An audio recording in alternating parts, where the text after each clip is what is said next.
Hello. Welcome to the November meeting of Monetary Authority of the State of New York, here in New York. And fiscal report, I'm going in today for Al. We understand from Al's son that he's feeling better and he's getting returning to his more chipper self. So we're all optimistic that he'll put this behind him short. All good news, and Al would be very pleased to know that always comments about the weather, and it is glorious. And you have the view this time. And I have, Yeah, right. I think that sort of that this view creates a difficulty seeing anything because you get so much extra light. Yeah. All right, then I'll use the call to order. Now the minutes of the October meeting were circulated. Are there any comments, corrections? If not, I hear a motion to accept the minutes as distributed. Motion. Second. All right, all those in favor, aye. Aye. It's accepted. Now we'll move on to the Finance Committee, report. Gary Romsky. Thank you. Gary. We went yesterday afternoon in New York City, and also by way of a video conference in Albany. We reviewed a number of resolutions. First, we did Bernard College, which was actually presented by Maria, who I think is still here presenting today, with the assistance of Dave. And after some discussion, we recommended that be approved today. Then we moved on to the Fordham University resolution, and that was actually presented by Alex, who is behind me also. Both did a wonderful job, by the way. We recommend that be approved today. Then we did the BOCES program up at St. Lawrence, John, up in your neck of the woods, and we did recommend that be approved today. And then we finally did the Trevor Day School, and the same result. And that concludes the report, unless anyone has any other questions or concerns. Thank you. All right. Well, we'll move on to adoption. We also adopted the meeting minutes. Sorry about that. Good. Make sure that was done. We'll move on to adoption of financing documents and the resolutions. And the first one is behind tab 3, Covenant of Sacred Heart for New York, and we've got Louis Mundy and David Ostrander for that. And Council Barlin from Pierce Beach.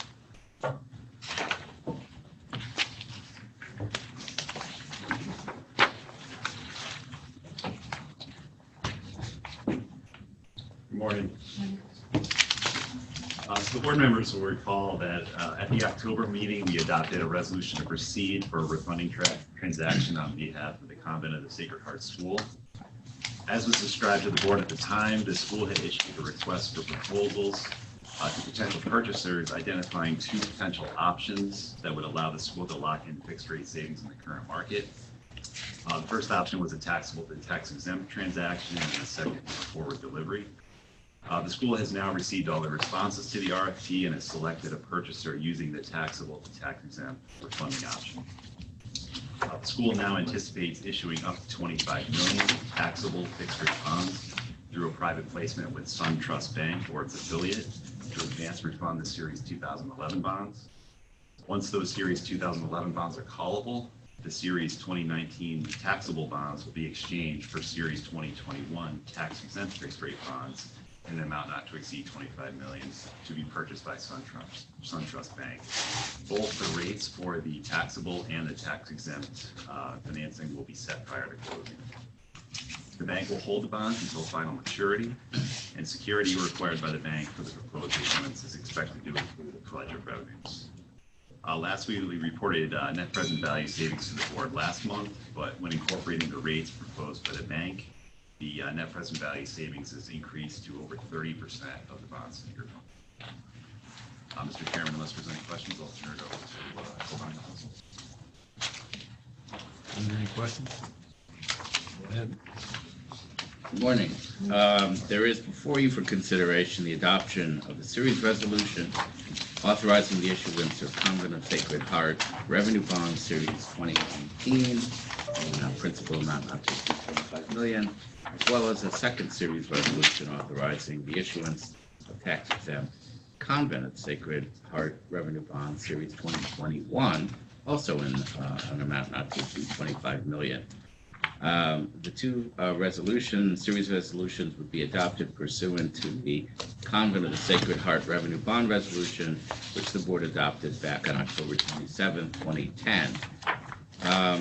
The authorized bonds, meaning the two series of bonds, will be issued in accordance with the bond resolution and the two series resolutions, and will be the second and third series of bonds to be issued under the bond resolution. All of this on behalf of the school, which is a not-for-profit education corporation that is an independent school for girls from pre-kindergarten through grade 12, located in the Upper East Side. On February 10th, 2011, the authority issued $29,470,000 of its tax-exempt Series 2011 bonds to refinance costs incurred by the school for site acquisition and athletic facility also on the Upper East Side. And the 2019 bonds will be refunded, those bonds. The 2011 bonds are not currently callable. They will not be callable until May 1, 2021. Under current federal tax law, tax-exempt bonds cannot be issued to advance refund a prior issue of tax-exempt bonds. And so that is the reason why the taxable bonds are going to be issued now.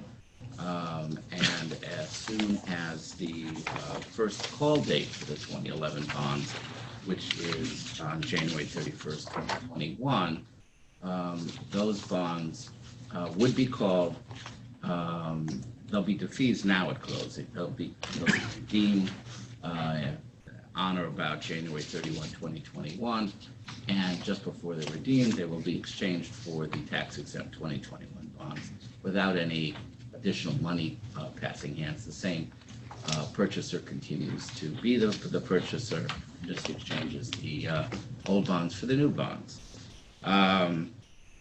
It is expected that both bond issues will be privately placed with SunTrust or an affiliate, and it is anticipated that both series of bonds will be fixed rate to maturity, one being on a taxable basis, the other on a tax-exempt basis. At no time will two series of bonds be outstanding. It'll be either 2019 bonds or the 21 bonds, but there's no overlap. The bond resolution, as all of your bond resolutions, constitutes a basic agreement between the authority and the holders of all of the bonds. Each series of bonds is secured by revenues consisting of payments to be made by the school under related loan agreements with pledged revenues and any other security that may be offered to secure the bonds. In this case, neither the Series 2019 bonds nor the Series 2021 bonds are expected to be secured by a debt service reserve fund. No official statement, private placement memorandum, or any other disclosure document is going to be prepared in connection with the private placement of the 2019 bonds or the 2021 bonds. And they will be offered in accordance with the authority's financing guidelines for independent institutions. The series resolutions delegate to authorized officers a number of powers, the most notable being that the authorized officer can determine the final maturities for the bonds. In no case, however, can any of the bonds, either the 2019 or the 2021 bonds, mature later than November 1st, 2040. And the maximum interest rate, if they're tax-exempt bonds, would be 7.5%, and maximum taxable rate would be 10%. That's probably it on the bond side. I'll turn it over to Sarathi Ray to talk a little bit about the loan agreement. Thank you. Good morning. There will be two separate loan agreements. There will be a 2019 loan agreement for the 2019 bonds, and there will be a 2021 loan agreement to secure the 2021 bonds. The loan agreements will require the school to make the principal payments, secure fund installments, if any, and interest on the bonds. And this obligation will be a general obligation of the school, and it'll be absolute and unconditional, and there won't be any rights to set off or recoupment or fees. It's an absolute condition. Another point we wanted to highlight was consistent with the authority's financing guidelines, the specific security for the obligations will be determined by the purchaser, SunTrust, and the school. In addition, the loan agreements may contain certain financial covenants that are required by the purchaser. The private sale of the authorized bonds to SunTrust will be effectuated through a bond purchase agreement and a continuing covenants agreement between the purchaser and the school, and a default under which would constitute a default under the loan agreement.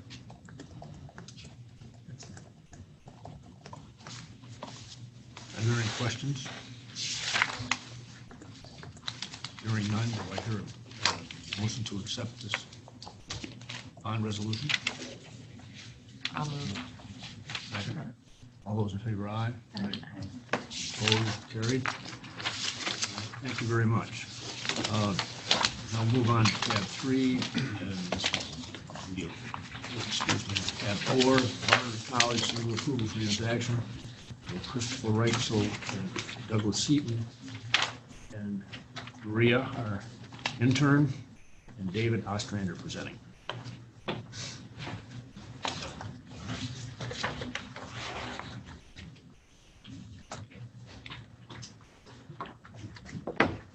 So Maria Carrasco, who's working with us through DASNY's Public Finance Fellowship Program, is, I think everyone met last month. She's participated on the Barnard transaction from the beginning. She was a major contributor to the staff report, and she's participated in all the working group calls. So she's going to be Thank you, Dave. Thank you, everyone. So the staff report provided to the members presents 2 series of tax-exempt and/or taxable, fixed and/or variable rate bonds with maturities not to exceed 40 years and an aggregate amount not to exceed $90 million on behalf of Barnard College. The purpose is to finance the renovation and modernization of the college's Morningside Heights campus, making efficient use of the college's limited space. Projects include renovations to Barnard Hall to accommodate Student Academic Service Center, dance and fitness studios, and office space. A top-to-bottom renovation to the college's science building, Alt Hall, to enhance STEM education, as well as a number of other campus-wide renovation and maintenance projects. Approximately $80 million of project costs are expected to be funded with bond proceeds. Refund all or a portion of DASNY Series 2008 bonds, which have a current par outstanding of $6.17 million, assuming current market conditions, a total net present value savings in the range of $1.1 million, or 9.5% of the refunded bonds is expected. It is anticipated that the proposed issuance will be sold in 2 series, 1 fixed rate and 1 variable rate. The fixed rate bonds will be sold through a public offering to fund a portion of the project cost, approximately $40 million of the total $80 million to fund capitalized interest or to refund the Series 2008 bonds. The variable rate bonds will be sold through a private placement to fund the remaining portion of the project cost, approximately $40 million of the total $80 million. This private placement is anticipated to be issued as drawdown bonds, which provides the college with a timely access to bond proceeds to fund ongoing projects, much of which may not be needed until 2021. The structure of the variable rate bonds also provides the college with the flexibility to pay down principal as gifts are received in the future. Barnard utilized a similar structure when issuing through DASNY in 2015. Moody's Investor Service has assigned a rating of A1 to the outstanding obligations of the college with a stable outlook. It is anticipated that the loan agreement will be a general unsecured obligation of the college, and no security interest in any revenues or assets of the college will be granted by the college under the loan agreement.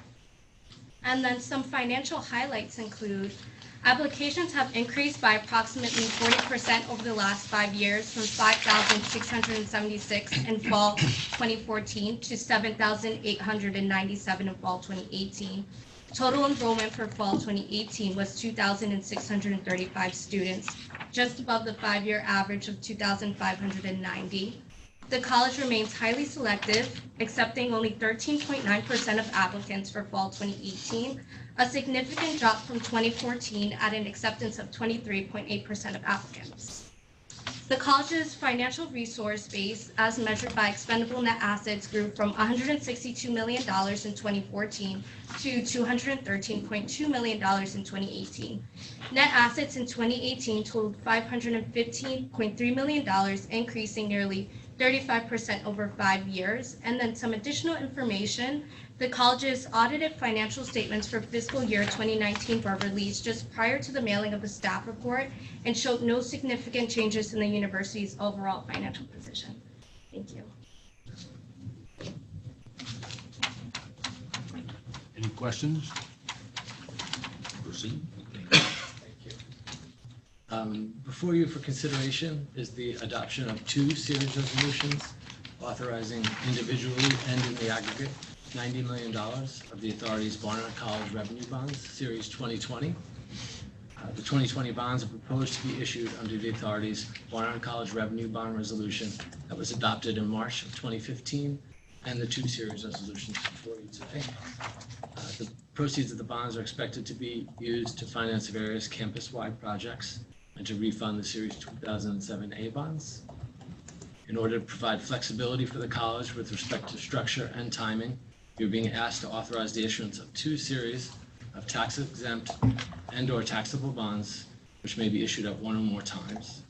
And the current expectation is that the transaction will be similar to the college's 2015 transaction, consisting of a portion of the 2020 bonds being issued pursuant to a public offering as tax-exempt, unenhanced, fixed-rate bonds, and a portion of the 2020 bonds being issued pursuant to a private placement as tax-exempt variable rate bonds. The series resolutions, however, do not limit the discretion the authority's offices to determine to issue the 2020 bonds in other configurations than are currently contemplated by the college.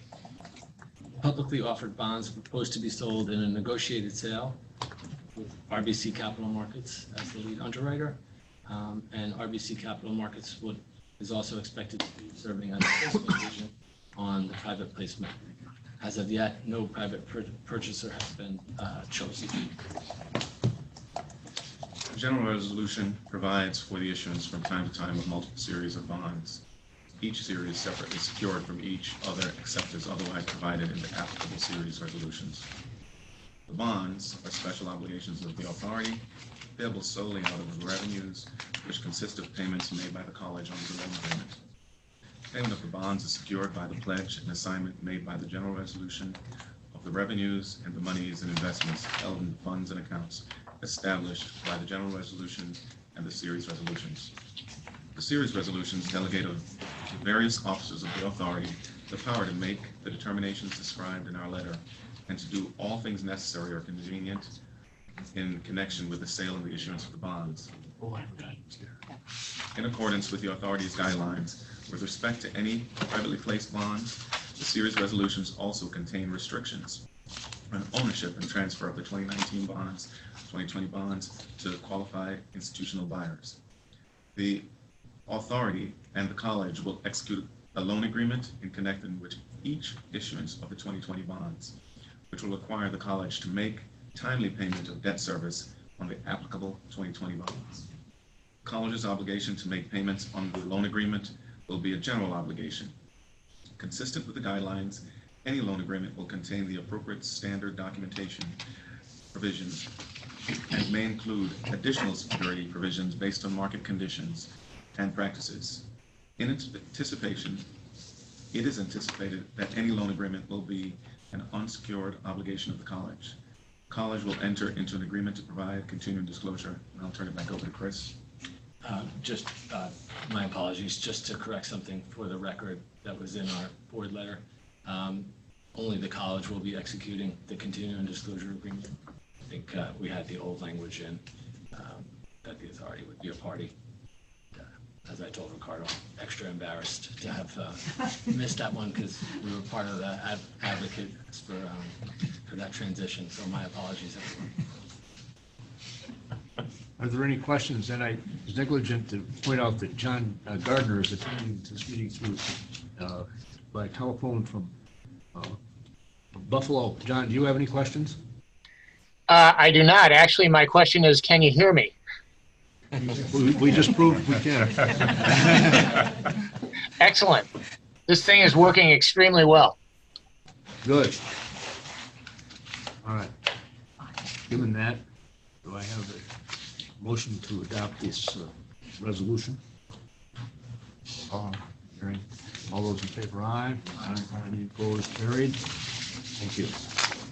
Now we'll do some resolution to proceed with new financing and the staff reports.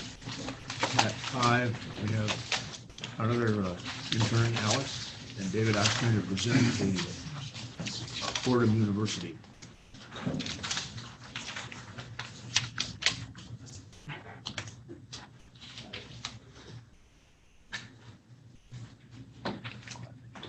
So we were fortunate to have 2 similar higher ed transactions. Maria working on Barnard and Alex Sardine, who is our other public finance fellow, worked on Fordham University.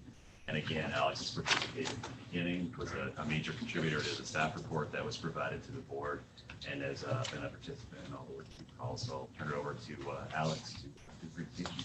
Thanks, David. Good morning. The board has been asked to authorize the issuance of one or more series of tax-exempt and/or taxable fixed and/or variable rate bonds in an amount not to exceed 40 years, with a maturity not to exceed 40 years, and an amount not to exceed 170 million on behalf of Fordham University.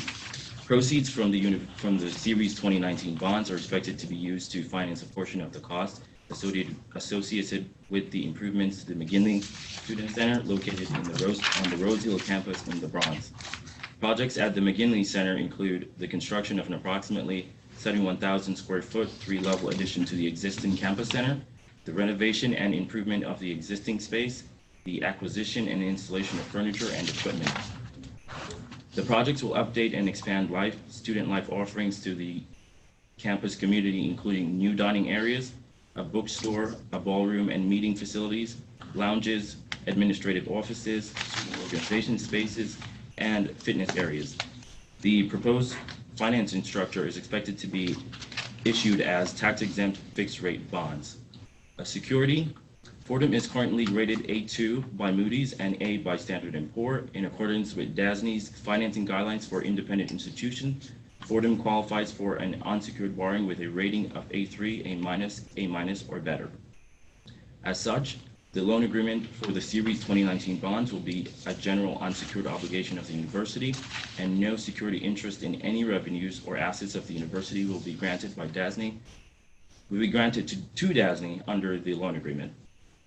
Some additional information about the university. Demand for the university's program has increased in each of the last 5 years. Applications totaled 45,147 for fall 2018, an increase of 24.8 over 5 years. Fordham continues to report positive operating results despite significant capital spending in recent years. While margins began to thin in fiscal years 2016 and 2017 due to large capital expenditures at the Lincoln Center campus, margins averaged 21.2 million over the last 5 years. Fordham relies on tuition and fees and other student-related revenue. Tuition and fees account for 71% of the university's total revenue for fiscal year 2018. Fordham's total net assets have increased by 94.2 million over 5 years, reaching 1.3 billion in fiscal year 2018. And on a final note, the financial statements for fiscal year 2019 were released after the mailing of the staff report and showed no material changes in the university's financial position. Mr. Chairman? Are there any questions for Alex? Resolution to proceed. Tracy. All those in favor, aye. Aye. Any opposed? Tab 6, St. Lawrence Lewis County Explosives. Jerry said that is something that's in my neck of the woods. I know it's those things. That's good.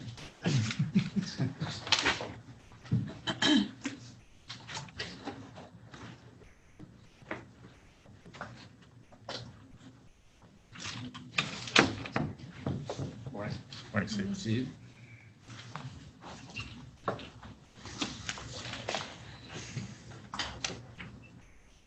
Staff is requesting the board to adopt a resolution to proceed for financing in an amount not to exceed $43 million on behalf of St. Lawrence Lewis County BOCES. The ability to create a BOCES, or Board of Cooperative Education Services, was established in 1948 and was designed to enable school districts to combine their resources to provide services that otherwise would have been uneconomical, inefficient, or unavailable.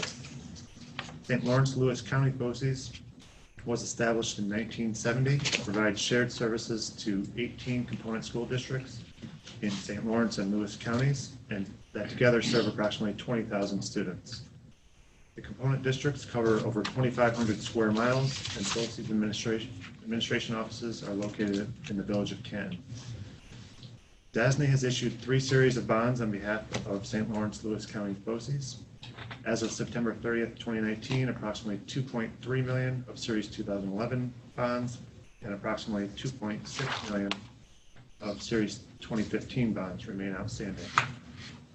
BOCES are funded by payments made to them by the component school districts based on their allocable share of program services and administrative and facilities expenses. The component school districts pay for these expenses through real property tax levies. In addition, the state has made appropriations to the BOCES program each year since 1949 to partially offset these expenses. The amount of state aid apportioned to St. Lawrence Lewis County BOCES is available to be applied to pay the DASNY rentals or debt service on the bonds. On October 9th, 2018, voters approved $43 million in financing for capital projects at 3 career and technical education centers of St. Lawrence Lewis County BOCES. The project is anticipated to be financed through 2 fixed-rate, tax-exempt negotiated bond sales. Approximately half of the project is expected to be financed in early 2020, and the remaining portion is expected to be financed in late 2020 or early 2021. This structure better matches the funding with the cash flow needs of the project and minimizes the impact on the tax cap of the component school districts. The bonds are expected to be rated AA2 by Moody's. The bonds will be secured by annual rental payments to be made pursuant to lease agreements with St. Lawrence Lewis County BOCES, the direct intercept through the state comptroller of any state aid due to St. Lawrence Lewis County BOCES for rental payments on the DASNY lease agreements, pledge of public funds apportioned by the state due to St. Lawrence Lewis County BOCES in an amount sufficient to pay such rentals, subordinate to pledges granted in connection with other outstanding DASNY St. Lawrence Lewis County BOCES bonds. There will also be a 1/2-year debt service reserve fund or reserve fund facility, and bond insurance may be considered depending on its availability and economic efficiency. Questions about the St. Lawrence Lewis BOCES transaction? If not, do I hear to adopt a resolution to proceed with the financing? Arlington? Thank you. All those in favor, aye. Any opposed? Carried. Moving to Cat 7 and the Trevor Day School. Steve, you're still on. Thank you. Staff requests the board to adopt a resolution to proceed for a bond issue on behalf of Trevor Day School in an amount not to exceed $66 million to refund and restructure the school's DASNY Series 2011 bonds and to terminate 2 interest rate swap agreements integrated with these bonds. Trevor Day School is a 501c3 not-for-profit co-educational independent day school. The school began in 1930 as a nursery and kindergarten program, which over the course of several decades expanded to offer rigorous academic programs from nursery through grade 12, with an emphasis on preparing its students to enter into college and university studies. Prior to 2015, the middle school and upper school were located in the Andrew Goodman building on the Upper West Side of Manhattan, and the lower school, nursery through grade 5, operated out of 2 locations on the Upper East Side of Manhattan. In 2015, the middle school and upper school relocated to a new school building on the Upper East Side, and the lower school moved to the Andrew Goodman building on the West Side. The DASNY Series 2011 bonds were issued to finance the new middle and upper school building on the Upper East Side. The 2011 bonds are variable rate bonds that were sold through a private placement to RBS citizens and are currently eligible for redemption at par. In connection with these bonds, the school entered into 2 interest rate swap agreements. The school's current management prefers a more conservative fixed rate debt profile. Management believes the current market provides them with the opportunity to refund and restructure its debt. The school is in the process of selecting a qualified institutional buyer to purchase the proposed bonds through a private placement. The staff report also mentions that the school is considering obtaining a rating and doing a public offering. However, that's not the current expectation. I'll further discuss the anticipated plan of finance after providing some additional information regarding the operations of the school.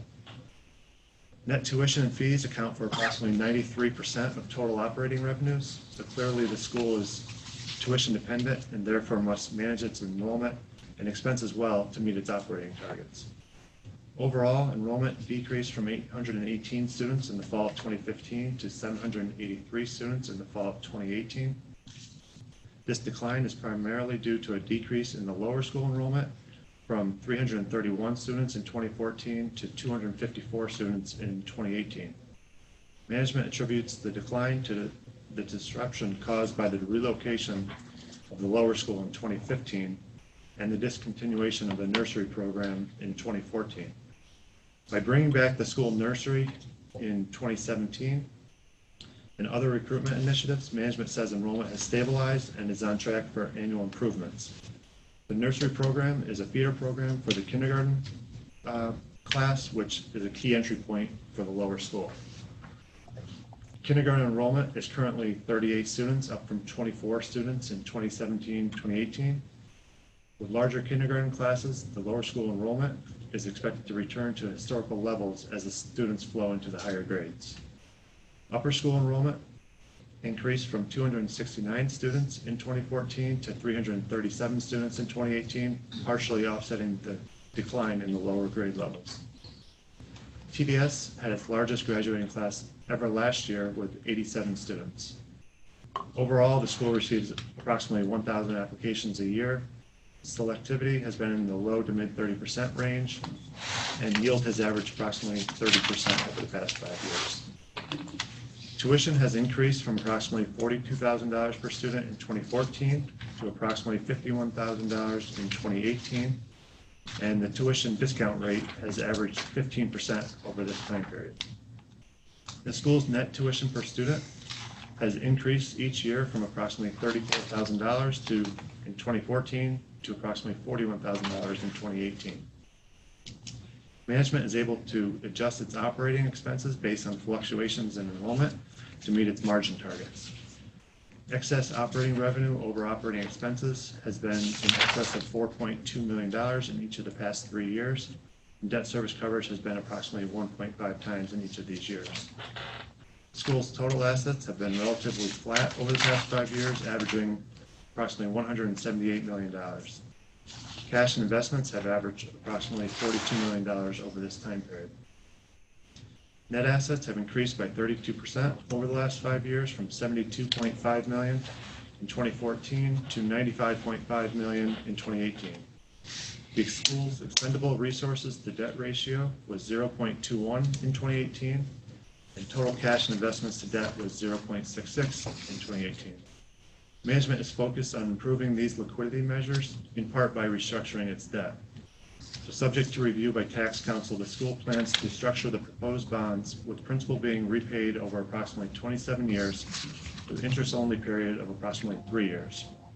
The proposed financing structure will allow the school to improve its liquidity by reserving the $6.3 million in principal they would otherwise be paying over the next 3 years. In addition, extending the final maturity will better align the liability with the useful life of the asset. Debt service on the Series 2011 bonds is approximately $4.3 million, while debt service on the proposed bonds is expected to be approximately $3.5 million annually. The school is not expecting debt service savings on a net present value basis. Staff will provide the board with an update on the plan of finance at adoption of documents. Are there questions? Steve?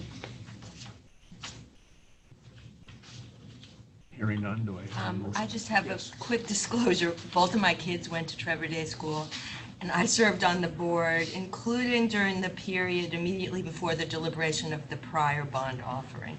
I assume that's not important, but I wanted to disclose it. Thank you, and that's fine. Anything else? Then do I have a motion to accept, make a resolution, Wellington? Joan? All those in favor, aye. Aye. Any opposed? Carried.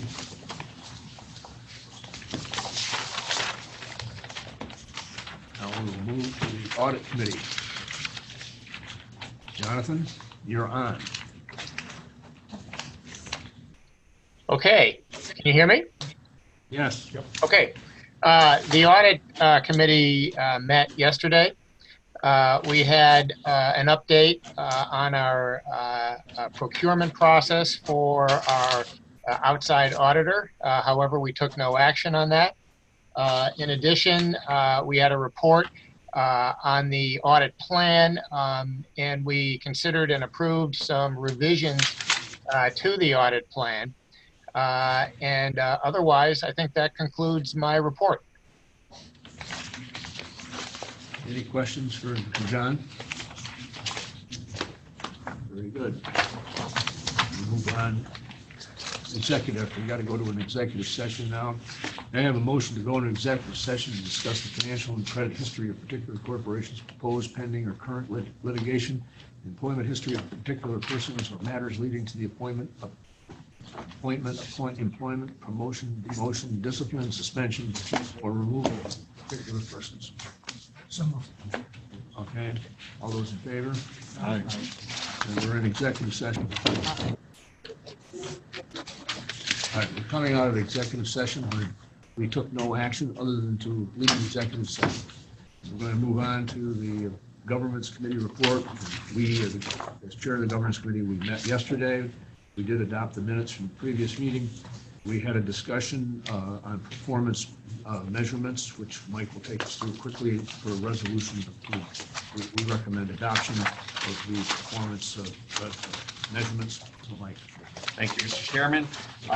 In the packets that were sent out to the board, materials, there's a memorandum outlining 3 housekeeping changes to the metrics portion of the DASNY mission statement and performance metrics for the year. If approved, these changes will become effective on April 1st of next year and apply to the activities of DASNY in the coming fiscal year. There were 3 changes. The first is with respect to goal 2, employee development and training.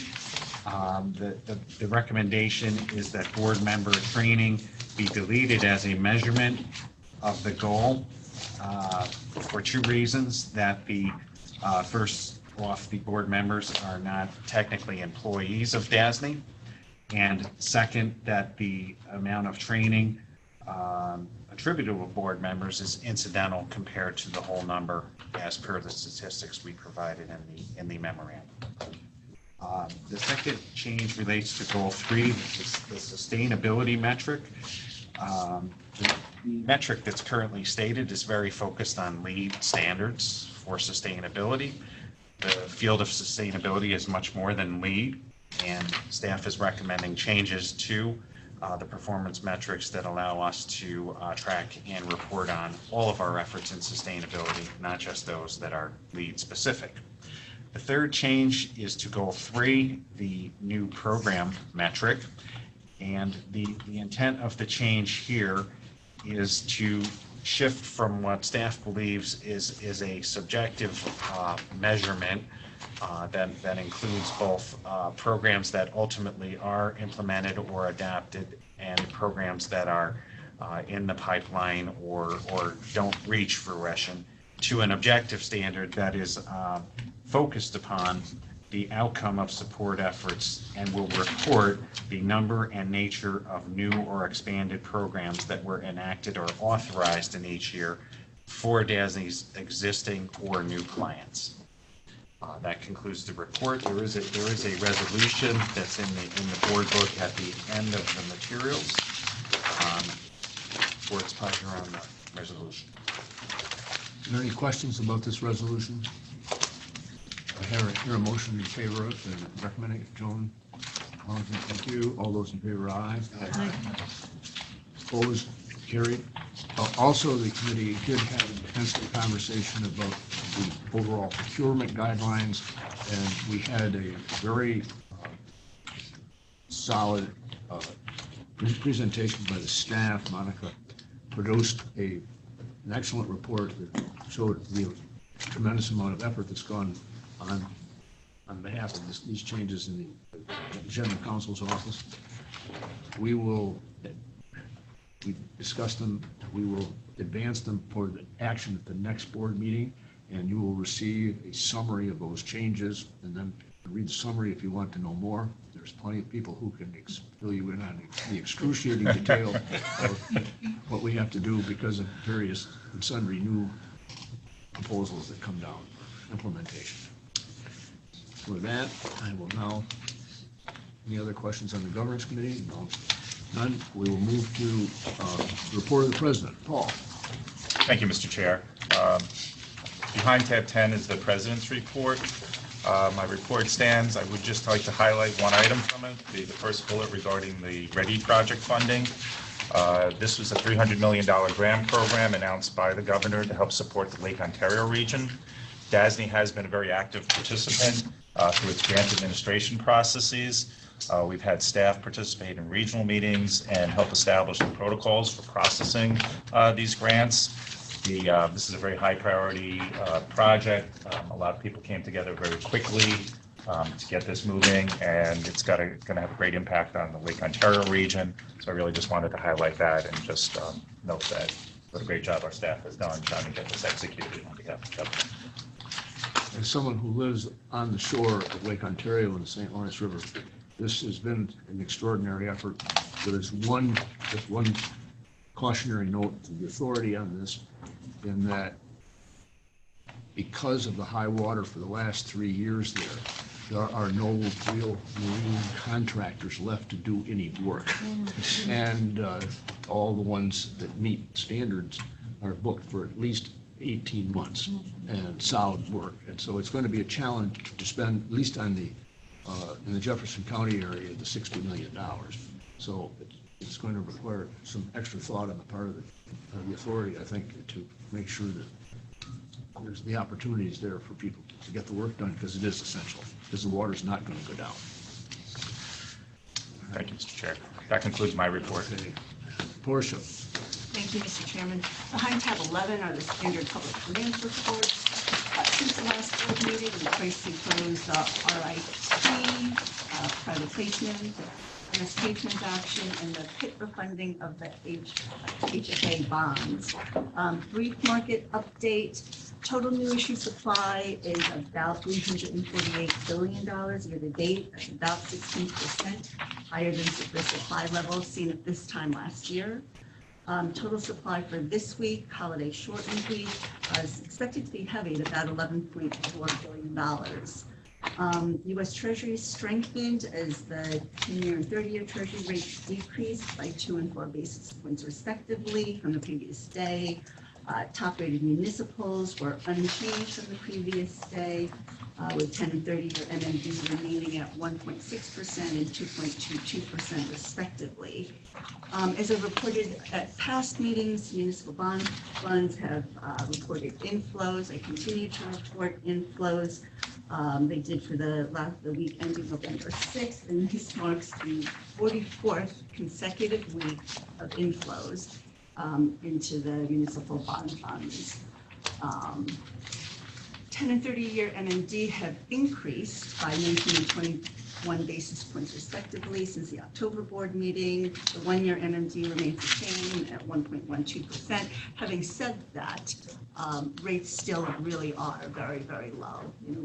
Even though we're reporting, as compared to the last board meeting, the rates have gone up still. If you take a step back and look at it sort of from an overall perspective, rates are really, really low.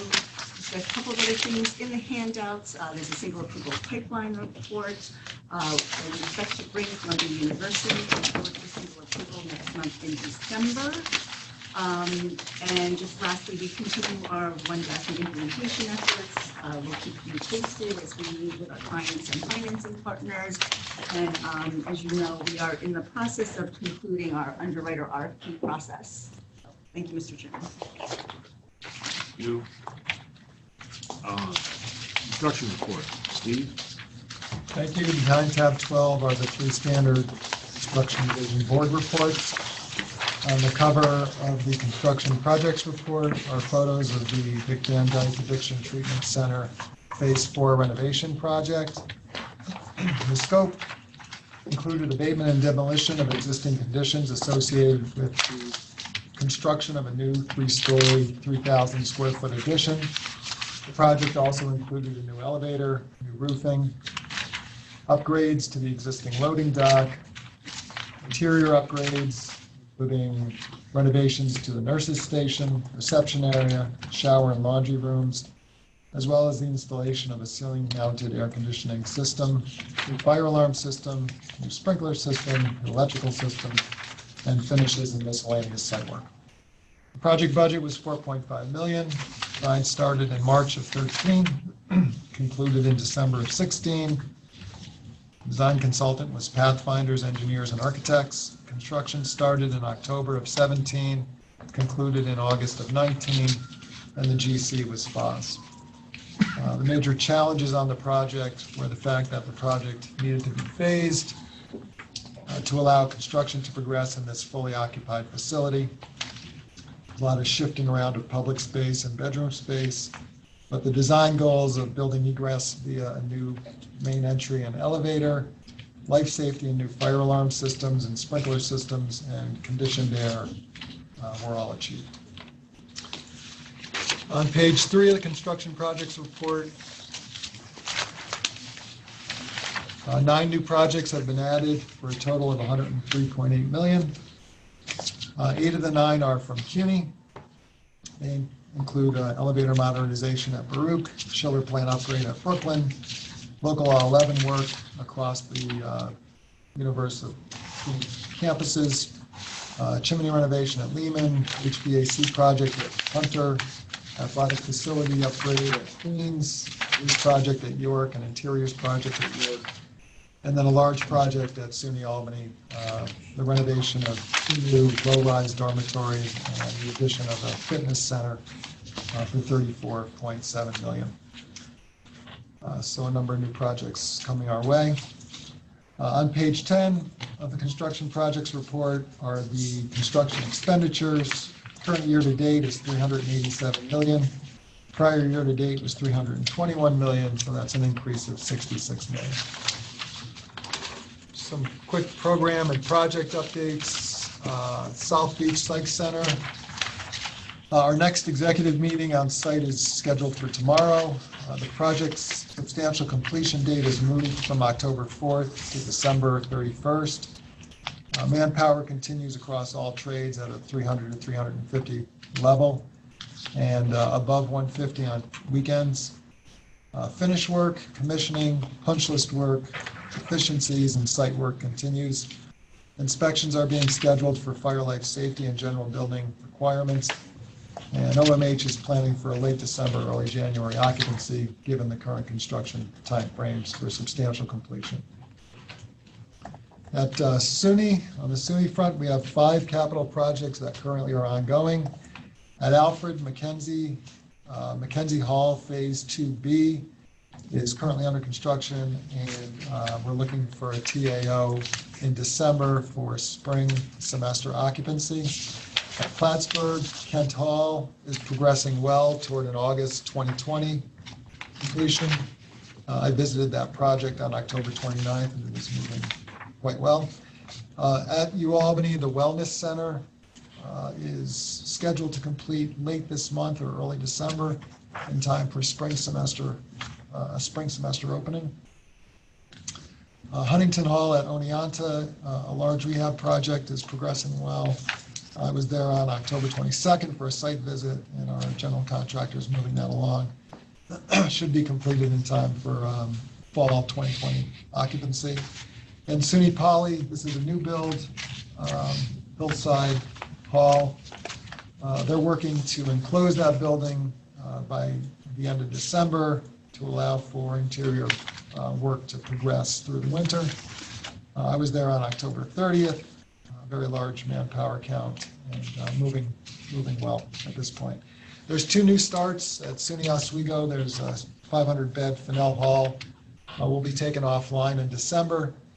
Our CM at risk contractor, Gilbane, we spoke to them this morning. Project seems to be on track for a December start and an August 2020 completion. And at SUNY Cortland, phase 1 of the Smith Casey Tower renovation starts in December.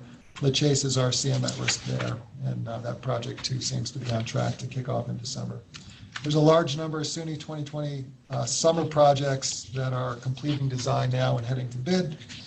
And on the academic building at FIT, Package 1 foundations, 100% documents are due on November 26th and will be advertised for bid on December 13th.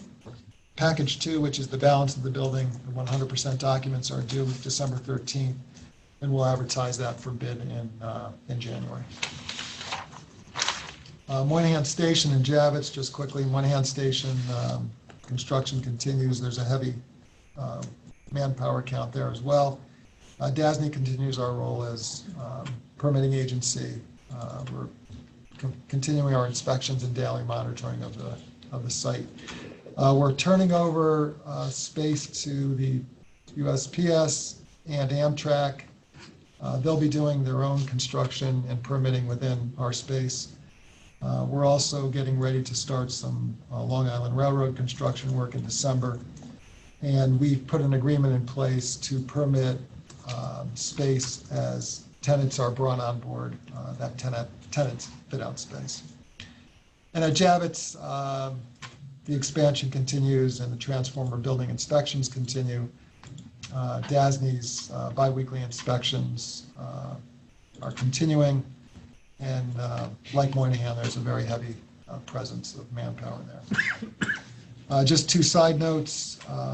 Our project management application implementation begins on Monday, the 18th, this coming Monday. The implementer for the new application will be on site Monday, Tuesday, Wednesday of next week to kick off that implementation. And that implementation is expected to take between 9 and 12 months. Lastly, on the New York City PLA front, we continue the discussions with the New York City VCTC. Our next meeting is scheduled for November 26th. Our current agreement expires at the end of this year. That concludes my report. Any questions? Steve? Mike? Thank you, Mr. Chairman. The activities of the council's office are represented in the materials and information before the board, and I have nothing further to report at this time. Thank you. All right, finance report, Kim? I don't have anything to add, thank you. Are there any other matters to be brought before the authority? Hearing none. The next meeting is here in New York on December 11th. Let's hope that the weather is as good as this today. And that Al is back, and Al is feeling well. So thank you all for attending, and with that, we adjourn. Motion to adjourn. So moved. All in favor, aye. Any opposed, should stay.